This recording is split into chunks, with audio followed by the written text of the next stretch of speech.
अस्सलाम वालेकुम नाज़रीन, ताज़ा खबर में आपका इस्तकबाल है। मैं हूं सानिया। अब आइए सबसे पहले नजर डालेंगे हेडलाइंस पर।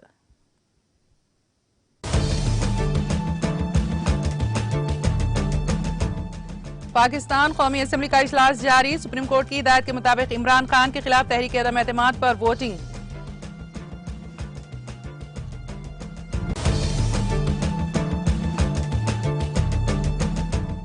यूपी में कानून साज असम्बली की 27 सीटों पर वोटिंग शुरू। दोपहर 12 बजे तक 61% पोलिंग की गई दर्ज।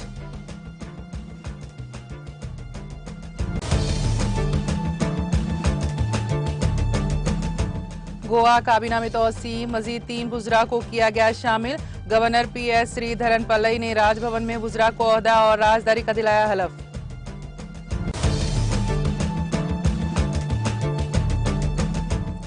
जल जीवन मिशन मुल्क की तरक्की को नई रफ्तार देगा, वजीर आजम नरेंद्र मोदी का ट्वीट।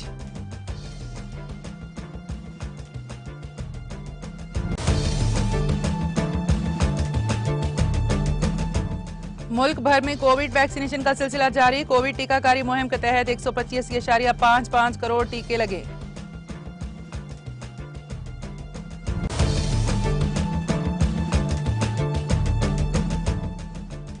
जनूबी कश्मीर के जिले अनंतनाग में सिक्योरिटी फोर्सेस और अस्करियत पसंदों के दरमियान तसादुम। एनकाउंटर में लश्कर तैयबा से वाबस्ता एक मुकामी अस्करियत पसंद हलाक।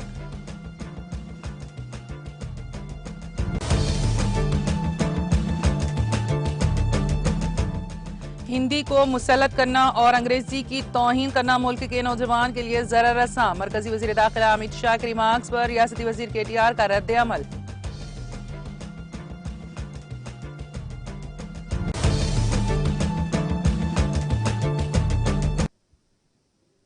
और अब खबरों की तफसील। पाकिस्तान के वज़ीर आज़म इमरान खान के खिलाफ तहरीक अदम एतमाद पर कौमी असम्बली का इजलास दारुल हुकूमत इस्लामाबाद में शुरू हो गया है। सुप्रीम कोर्ट की हिदायत के मुताबिक खान के खिलाफ तहरीक अदम एतमाद पर वोटिंग सुबह 10:30 बजे शुरू हुई। काबिल अर्ज़ी अदालत उज़्मा ने असम्बली के डिप्टी स्पीकर कासिम सूरी के 3 अप्रैल के फैसले को कल अदम करार दे दिया था, जिसमें उन्होंने वज़ीर आज़म के खिलाफ तहरीक अदम एतमाद को मुस्तरद कर दिया था और बाद अज़्ना असम्बली तहलील कर दी थी। अदालत ने इस इक़दाम को गैर आइनी करार दिया था। पार्लियामेंट के इजलास से कबल दारुल हुकूमत में सख्त हिफाजती इंतजाम के दरमियान अरकान पार्लियामेंट हाउस पहुंचना शुरू हो गए हैं। काबिल अर्ज़ी मुस्लिम लीग नून के सदर शहबाज शरीफ की ज़ेर सदारत मुत्तहदा अपोजिशन की पार्लिमानी पार्टी का इजलास हुआ। तहरीक अदम एतमाद के जरिए वज़ीर आज़म को हटाने के लिए अपोजिशन को कुल 342 में से कम 172 MPs की हिमायत दरकार है और रिपोर्ट्स के मुताबिक उनके पास काफी से ज्यादा MPs है। ताहम वाजे नहीं हो सका है कि इजलास की सदारत कौन करेगा, क्योंकि अपोजिशन ने स्पीकर असद कैसर और डिप्टी स्पीकर सूरी के खिलाफ तहरीक अदम एतमाद भी पेश कर दी हैं। साथ ही माहिरीन का ख्याल है कि स्पीकर वजीर आजम के खिलाफ अदम एतमाद की तहरीक की सदारत कर सकते हैं, चाहे उनके खिलाफ तहरीक अदम एतमाद लाई जाए। ताहम वो इस इजलास की सदारत नहीं कर सकते जिसमें उनके खिलाफ तहरीक अदम एतमाद पर गौर किया जा रहा है।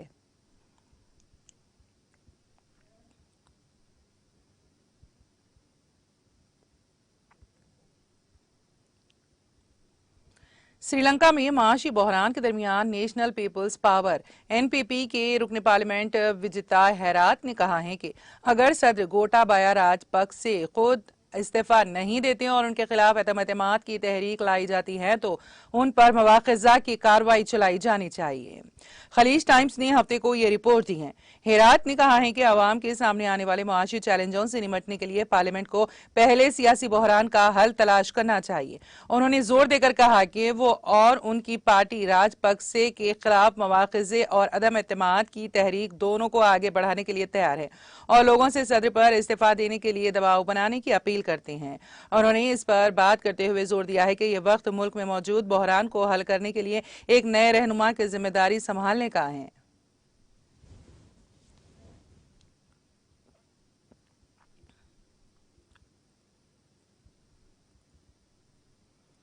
कोलंबिया के शुमाल मगरबी इलाके एंटियोकिया में कानकनी कंपनी फैंक्स और गोल्ड के कानकरों के कैंप में मिट्टी के तोदे गिरने के सबब मरने वालों की तादाद बढ़कर 13 हो गई है। राहत और बचाव की खिदमत के हुकाम का कहना है कि अभी तक एक शख्स के लापता होने की इत्तला है और इसे तलाश किया जा रहा है। मरने वाले तमाम अफराद कंपनी के मुलाजिम थे। उन्होंने कहा कि हाल ही में शदीद बारिश की वजह से यह वाकया पेश आया।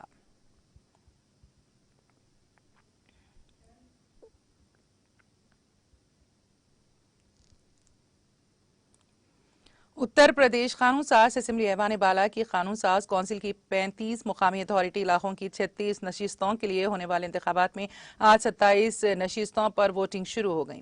9 नशिस्तों पर सिर्फ एक उम्मीदवार होने की वजह से वोटिंग की नौबत नहीं आई। इलेक्शन कमीशन ने पहले से तयशुदा वक्त के मुताबिक हफ्ते की सुबह 8 बजे पोलिंग शुरू होने की इत्तला दी। 27 पोलिंग स्टेशनों पर शाम 4 बजे तक वोटिंग होगी। पोलिंग खत्म होने के बाद वोटों की गिनती 12 अप्रैल को होगी। इस इंतखाबात में लोकसभा और असेंबली के अरकान के अलावा गांव की पंचायतों, म्यूनिसिपल कॉरपोरेशनों समेत सभी अथॉरिटीज के मुंतखब नुमाइंदे वोट डालते हैं। सिक्योरिटी के नुक्ते नजर से हसास समझे जाने वाले बास इलाकों में पोलिंग के दौरान सेंट्रल सिक्योरिटी फोर्सेस को भी तैनात किया गया है। उत्तर प्रदेश के चीफ इलेक्टोरल ऑफिसर (CEO) के दफ्तर की तरफ से दी गई इतलात के मुताबिक रियासत के 58 अजला में कानून साज कौंसिल के 27 हल्कों की तौसी की जा रही है। इस इलेक्शन में कुल 95 उम्मीदवारों की किस्मत का फैसला 1,20,657 वोटर्स करेंगे।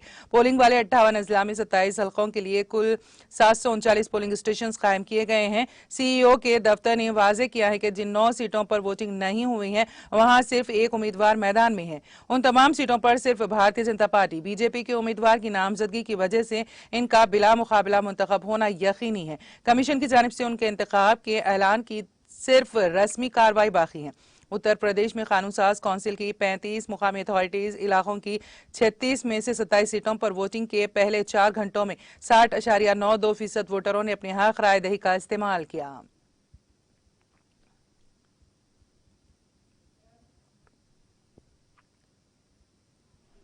गोवा के वजीर आला प्रमोद सावंत ने हफ्ते को अपनी काबीना में तोसी करते हुए मजीद 3 वुजरा को शामिल किया।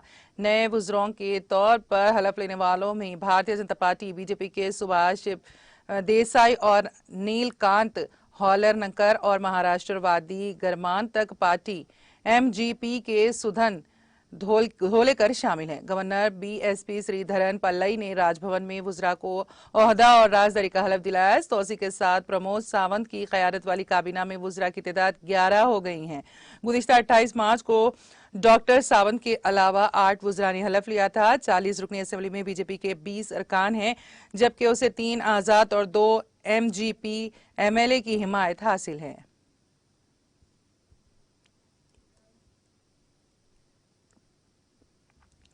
प्रमोद सावंत की क़यादत वाली काबीना की तोसी से पहले गोवा असेंबली के डिप्टी स्पीकर सुभाष ने हफ्ते को अपने ओहदे से इस्तीफा दे दिया है। उन्होंने असेंबली सेक्रेटरी निर्मता अलमनान को अपना इस्तीफा सौंपा। वो गुज़िश्ता 30 मार्च को डिप्टी स्पीकर मुंतखब हुए थे। इस दौरान डॉक्टर सावंत आज 3 और वुजरा को शामिल करके अपनी काबीना की तोसी करेंगे।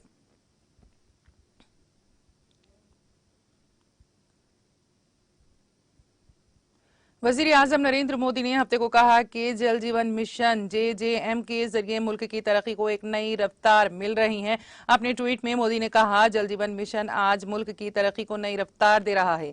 उन्होंने कहा कि गुज़िश्ता 3 सालों में जिस तरह से नल के पानी के कनेक्शन करोड़ों घरों तक पहुंचे हैं, ये अवामी उमंगों और शिराकत की एक बेहतरीन मिसाल है। उन्होंने अपनी ट्वीट के साथ JJM की पेशरफ की तफसीलात भी शेयर की। JJM को वजारत जल शक्ति के तहत नाफिज किया जा रहा है। वाज़ेह रहे कि वज़ीर आज़म ने 15 अगस्त 2019 को JJM का ऐलान किया था। इसका मकसद 2024 तक हर देही घर और सरकारी इदारों को नल का पानी फराहम करना है। इसके ऐलान के बाद से 6 करोड़ से ज्यादा घरों को नल के पानी के कनेक्शन फराहम किए गए हैं और इसके साथ मुल्क में नल के पानी की सप्लाई 3.23 करोड़ से बढ़कर 9.40 करोड़ से ज्यादा देही घरों तक पहुंच गई है। JJM का बजट 2022-23 के लिए बढ़ाकर 60,000 करोड़ रुपए कर दिया गया।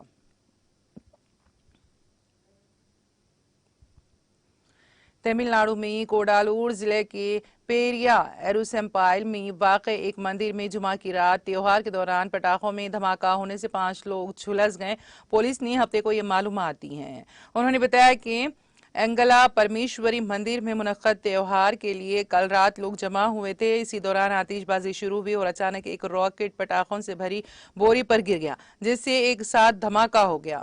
पुडुचेरी में कोडारू के नीलीकपम के रहने वाले लक्ष्मी नारायण, माधवन, अर्जुन और सार्थ और शक्ति हादसे में बुरी तरह झुलस गए हैं। सभी को इलाज के लिए अस्पताल दाखिल करा दिया गया है। धमाके के पास ही एक घर की खिड़की और एक मिनी वैन भी तबाह हो गई।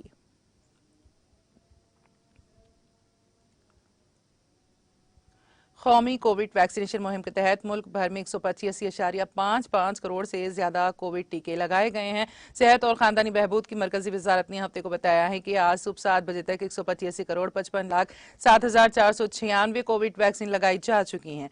वजारत ने कहा कि गुज़िश्ता 24 घंटों में कोविड इन्फेक्शन के 1,150 नए मरीज सामने आए हैं। इसके साथ ही मुल्क में कोरोना के मरीजों की तादाद कम होकर 11,365 हो गई है। ये मुतासरा मामले का 0.03% है। यौमिया इन्फेक्शन की शरह 0.25% तक पहुंच गई है। जनूबी कश्मीर के जिले अनंतनाग के सरहामा में दौरान शब सिक्योरिटी फोर्सेस और जंगजुओं के दरमियान शुरू होने वाले तसादुम में लश्कर तैयबा से वाबस्ता एक मुकामी जंगजू मारा गया, जबकि ऑपरेशन हुनूस जारी है। कश्मीर जोन पुलिस ने अपने एक ट्वीट में कहा कि अनंत एनकाउंटर में लश्कर तैयबा से वाबस्ता एक मुकामी जंगजू मारा गया, जबकि ऑपरेशन हुनूस जारी है। काबिल अज़ीम पुलिस जराये ने बताया है कि जनूबी कश्मीर के सरहामा बिजबाड़ा गांव में जंगजुओं के छुपे होने की एक खास इतला मौसूल होने के बाद पुलिस और सिक्योरिटी फोर्सेस ने दौरान शब इस इलाके को अपने मुहासरे में लेकर तलाशी ऑपरेशन शुरू कर दिया। उन्होंने बताया कि खुद को सलामती अमले के घेरे में पाकर मिलिटेंटों ने सिक्योरिटी फोर्सेस पर अंधाधुंध गोलियां बरसा कर फरार होने की भरपूर सही की। ताहम हिफाजती अमले की कारकर्दगी हिकमत अमली ने उन्हें फरार होने का कोई मौका फराहम नहीं किया और इस तरह से तरफेन के माबेन तसादुम छिड़ गया। दरअसल इंतजामिया ने एहतियाती तौर पर जिला अनंतनाग के कई इलाकों में मोबाइल इंटरनेट खिदमात को मुनक़ता कर दिया।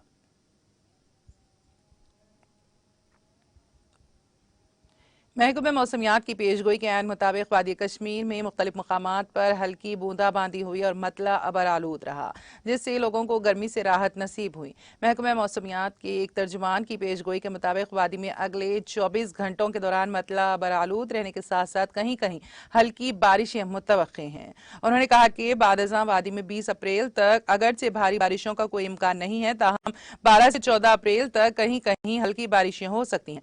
दरियासना वादी में शबाना दर्जे हरारत मामूल से ज्यादा दर्ज होने का सिलसिला जारी है। महकमे मौसमियात के मुताबिक गरमाई दारुल हुकूमत श्रीनगर में कम से कम दर्जे हरारत 10.4 डिग्री सेंटीग्रेड रिकॉर्ड किया गया, जो मामूल से 3.5 डिग्री सेंटीग्रेड ज्यादा रिकॉर्ड हुआ है। वादी के मशहूर जमाना सियाहती मुकाम गुलमर्ग में कम से कम दर्जे हरारत 5.0 डिग्री सेंटीग्रेड रिकॉर्ड किया गया, जो मामूल से 4.5 डिग्री सेंटीग्रेड ज्यादा था।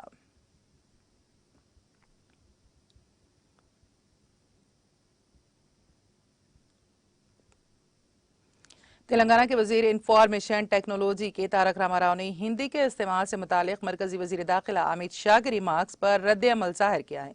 शाह ने कहा था कि मुकामी जबानों को नहीं बल्कि हिंदी को अंग्रेजी के मुतबादल के तौर पर कबूल किया जाना चाहिए। वजीर तारक रामाराव ने कहा कि पहले हिंदुस्तानी, तेलुगु और फिर तेलंगाना के होने पर उनको फख्र है। राव ने इस खुसूस में ट्वीट करते हुए कहा, मैं पहले हिंदुस्तानी तेलुगु हूं, तेलंगाना से ताल्लुक रखने पर मुझको फख्र है। मैं मेरे मादरी जबान तेलुगु के साथ साथ अंग्रेजी, हिंदी और थोड़ी उर्दू भी बोल लेता हूं। हिंदी को मुसल्लत करना और अंग्रेजी को तौहीन करना मुल्क के नौजवानों के लिए जरर रसा होगा जो आलमी ख्वाहिशात रखते हैं। उन्होंने हैशटैग हिंदी को मुसल्लत करने से रोका जाए भी टैग किया। तारक रामाराव ने कहा कि कसरत में वहदत हमारी ताकत है। हिंदुस्तान रियासतों का मजमुआ है और यह हकीकी वासुदेव कुटुंबम दुनिया का एक खानदान है। हम हमारे अजीम मुल्क के अवाम को जो चाहे खाने, जो चाहे पीने, जिसको चाहे जो पहनने, जो जबान बोलना चाहे बोलने का फैसला करने की क्यों इजाजत नहीं दी जाती। उन्होंने कहा कि जबान के मामले में जारहाना रवैया इख्तियार करने पर उसके बुरे असरात पड़ेंगे। वाज़ेह है कि अमित शाह ने जोर देते हुए कहा था कि मुख्तलिफ रियासतों से ताल्लुक रखने वाले अफराद को चाहिए कि वो अंग्रेजी नहीं बल्कि हिंदी में बात करें। उन्होंने पार्लिमानी सरकारी जबान कमेटी के इजलास से खिताब करते हुए ये बात कही थी।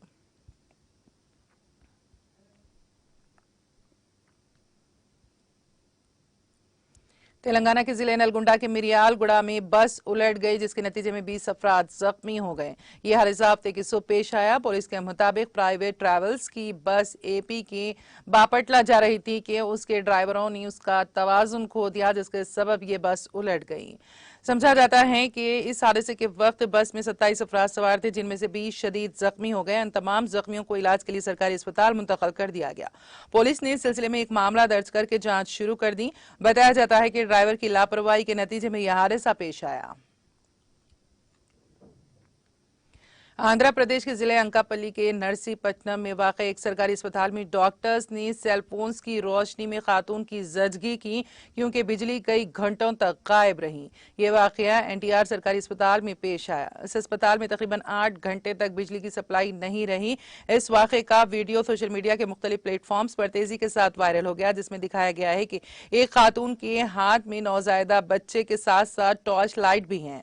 अस्पताल में बिजली की सप्लाई में रुकावट से बेशतर मरीज मुतासिर हुए हैं। दीगर वीडियोस में दिखाया गया है कि खवातीन हाथों से बच्चों को पंखा कर रही हैं। इस तीमारदार ने इस मौके पर कहा कि ये एक बड़ा अस्पताल है और इसमें किसी भी किस्म की सहूलियात नहीं है, यहाँ तक कि जनरेटर भी खराब हो गया है। ये अस्पताल दोजख का मंजर पेश कर रहा है, जहाँ पर हवा की आमदोरफ्त का कोई इंतजाम नहीं है और मच्छर भी हैं। Ramesh Kishore, Visakhapatnam district coordinator hospital services ने कहा है कि ओहदेदार नरसीपट्टनम में वाक़े इस अस्पताल में पेश आए मखसूस वाक़े की जांच कर रहे हैं। उन्होंने कहा कि अस्पताल ने डीजल के इन्वर्टर जनरेटर पर चंद घंटे काम किया, ताहम कुछ घंटों बाद इसमें डीजल खत्म हो गया। 7 अप्रैल को विशाखापट्टनम के टेक्नीशियंस ने अस्पताल पहुंचकर जनरेटर को दुरुस्त किया। बेशतर अफराद बशमूल साबिक वज़ीर आला एन चंद्रबाबू नायडू ने सोशल मीडिया पर इस मसले को उजागर किया। सिलसिलेवार ट्वीट्स में चंद्रबाबू नायडू ने अस्पताल की वीडियो शेयर की और कहा कि आंध्र प्रदेश तारीकी में चला गया। मवाजियात में लोग गैर जरूरी बिजली की कटौती की वजह से हरासानी का सामना कर रहे हैं।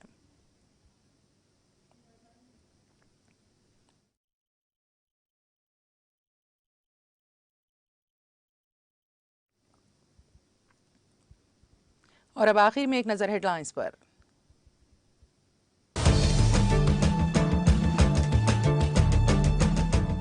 पाकिस्तान कौमी असम्बली का इजलास जारी। सुप्रीम कोर्ट की हिदायत के मुताबिक इमरान खान के खिलाफ तहरीक अदम एतमाद पर वोटिंग।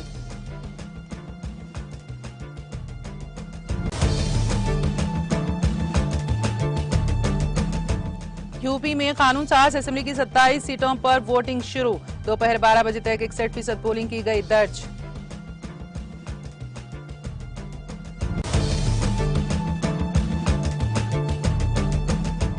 गोवा काबीना में तोसी, मजीद 3 वुज़रा को किया गया शामिल। गवर्नर PS श्रीधरन पल्लई ने राजभवन में वुज़रा को ओहदा और राजदारी का दिलाया हलफ।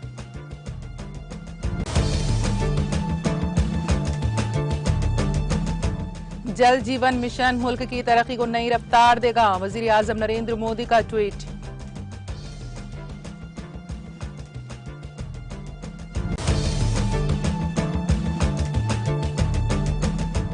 मुल्क भर में कोविड वैक्सीनेशन का सिलसिला जारी। कोविड टीकाकारी मुहिम के तहत 185.55 करोड़ लगाए गए टीके।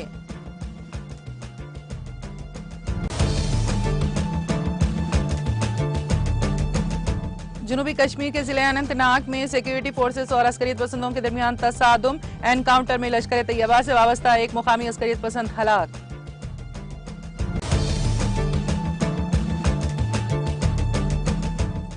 हिंदी को मुसल्लत करना और अंग्रेजी की तौहीन करना मुल्क के नौजवानों के लिए जरर रसा। मरकजी वजीर दाखिला अमित शाह के रिमार्क्स पर रियासती वजीर KTR का रद्द-ए-अमल।